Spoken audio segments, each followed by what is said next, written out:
The original use of the granite buildings off Arsenal Street, the first two buildings that AMHI were given, actually, were used in the early 1800s for protection of the river.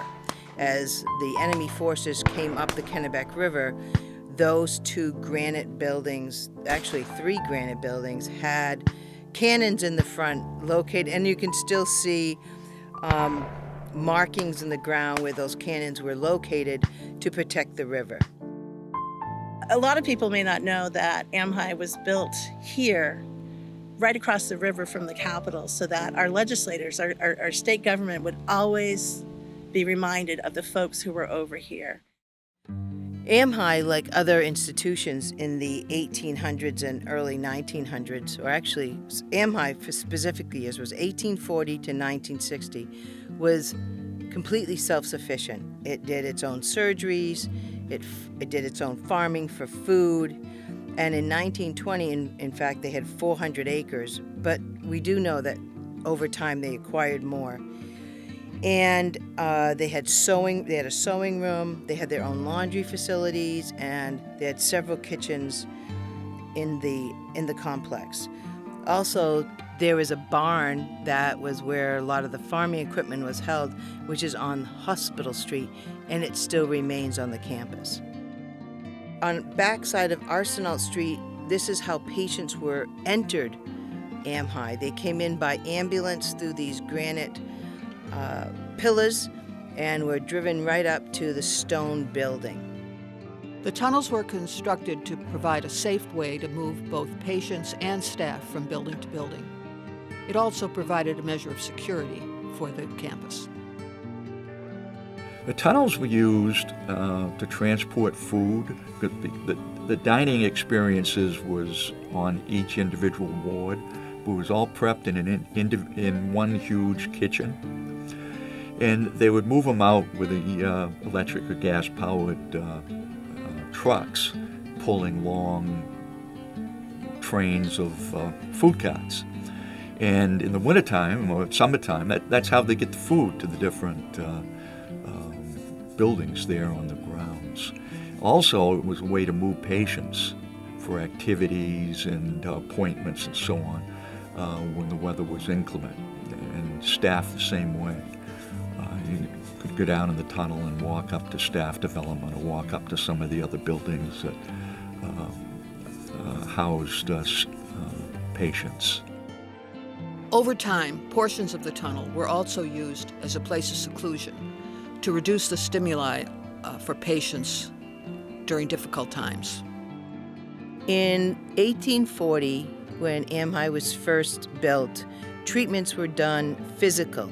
There were physical treatments like restraints, straitjackets, handcuffs, or strapped to a bed. And in the 1950s, mid-1950s, was when the first medication of Thorazine was developed. After the tunnels were no longer used for patient care, the tunnels became a canvas for the patients. I do recall some of the artwork that was in the tunnels that was done, as I recall, by patients. Was quite interesting. Kathy Witzel was the last director of nursing at AMHI. Kathy worked at the hospital in several positions during the period 1970 until the hospital closed in 2004. In September of 2003, Kathy was interviewed about her experiences at the hospital.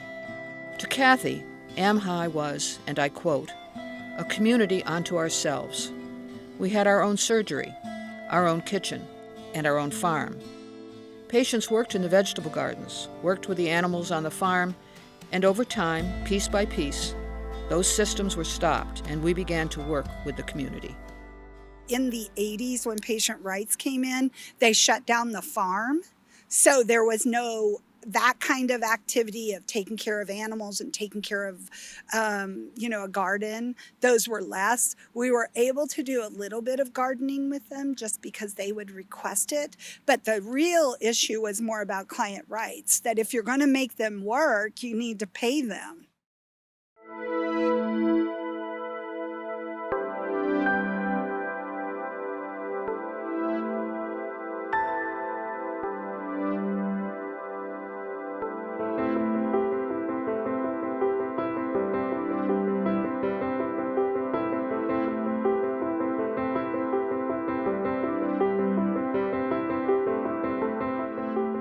Deinstitutionalization began nationally in the 1960s with the passage of the Community Mental Health Centers Act, which provided funds for the development of mental health centers at the state level. Deinstitutionalization in Maine really began in the mid-1970s, and by this point, our mental health centers had already been established, and there was funding provided in addition. And that allowed institutions like AMHI to begin to move patients into the community. Deinstitutionalization treatment moved from inpatient care, which was quite lengthy at the time, long-term inpatient care, more than 30 days, to community care, where community care consisted of community support, case management, housing support, or what we call now private non-medical institutions. I didn't have anyone that was in the hospital for less than, I would say, 12 to 15 years. One patient that I had was 44 years. In 1990, Clozaril came on board, and we were the first site that was allowed to use Clozaril in the state of Maine, clozapine. And it's considered the miracle drug of schizophrenia. It was the beginning of what we call the atypical antipsychotics. The blessing I have had as an RN in my career is that I saw awakenings that never, ever went back. The meds clearly stabilized schizophrenia. A lot of people, when they were on their own, wondering about how to take medication because there was no nurse around to tell them their meds were due or how to fill a prescription. So being a case manager back then was a lot of community support work and really teaching people how to be adults in a community again, how to socialize in their community.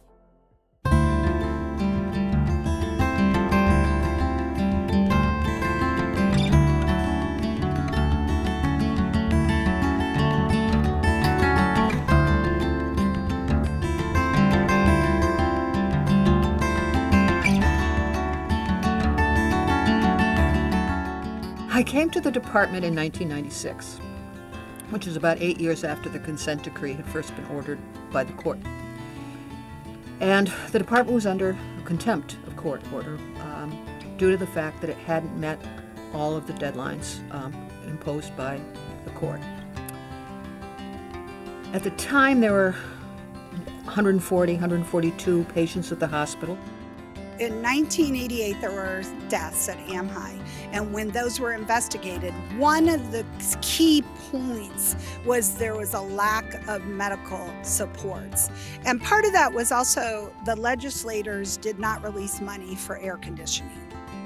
This is a granite building, and you can see that. And if any of you have ever been in an inner city in the heat wave of a summer, the granite buildings just hold the heat.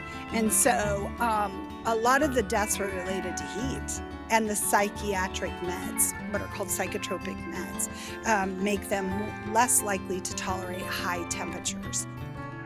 As a result of the consent decree, the advocates and the department agreed to develop a system that follows these principles: respect for individuals, allowing individuals to live in a community of their choice, a treatment plan that reflects their individual needs, and the provision of community support services such as crisis intervention, housing, vocational opportunities, transportation, and support for families.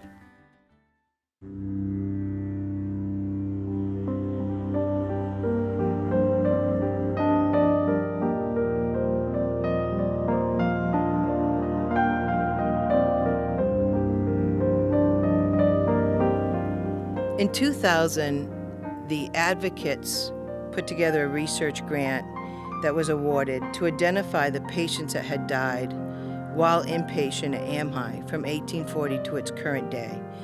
There were 11,647 patients that were identified that had passed, and they were buried someplace, they think, on the institutional grounds.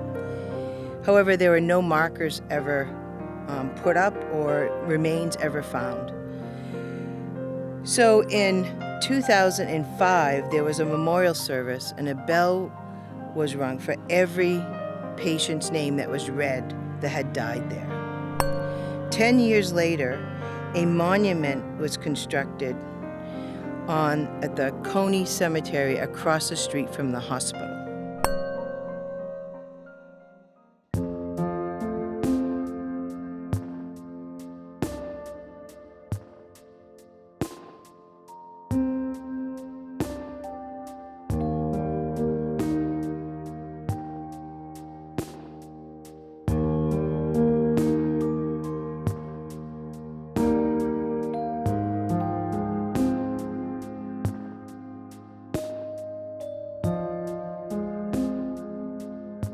There was one gentleman who was the caretaker of the cemetery. So he spent his life making the cemetery as beautiful as possible, burying other patients who he knew.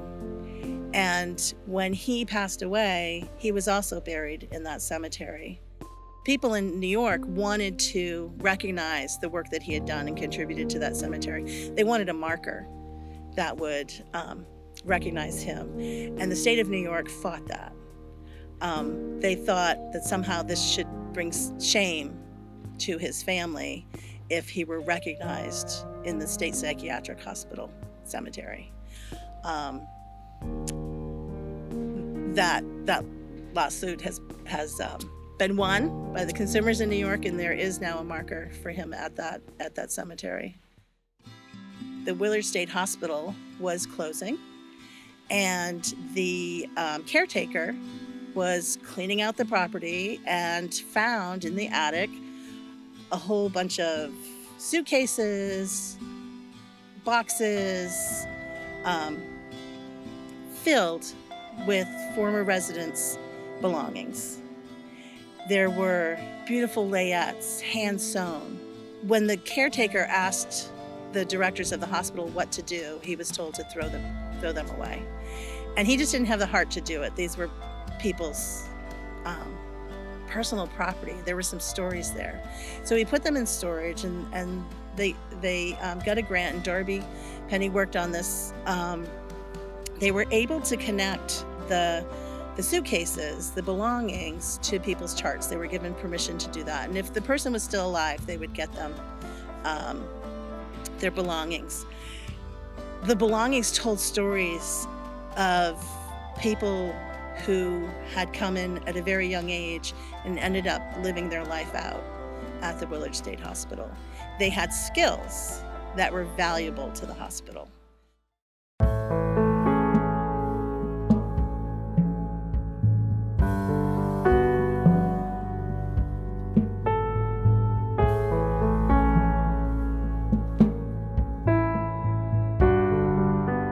You have to recognize the client's, the patient, the consumer's lived experience and empathize with that. It makes you a kinder person in our field. And I keep saying this over and over again. There's multiple versions of the statement. You can't always cure, but you can always be kind.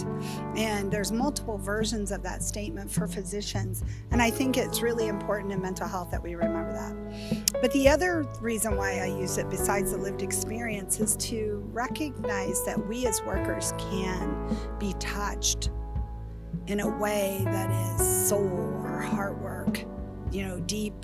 And we need to recognize that and embrace it. Many of the people that we work with have high adverse childhood experiences, and that gets missed. People have stories, they have untold stories that we often discover in peer support because we're connecting in a different way. I have another client that totally resonates with me as joy and happiness. He was always sketchy and scary. He was always skirting around all of us. He didn't like to see the nurses because the nurses were assessing him. And so he gets Closereal and he starts to wake up as well. The one thing he said to me at one point in time, he goes, "Stephanie, I know who you are now." And I said, "Thank you, I'm glad." He goes, "What is the deal with my clothes?" And I'm like, "I'm sorry, what do you mean?" And so you got to remember, this is 1991 maybe. And he said, I don't get why I'm wearing 70s clothes. And I said, well, you have been here for 20 years, 18 years. And when you got to us, you were locked in those 70s clothes. We've been going to Goodwill for you for years to get bell bottoms and tie-dyes. And he goes, I don't want this anymore. And I knew that recovery was on our way, right? And so he literally went with a mental health worker and got new clothes, got a haircut, got shaved. And when he walked onto Stone South Upper, the top floor there, I happened to be right there. And I said, oh! And he said, it's me, Stephanie.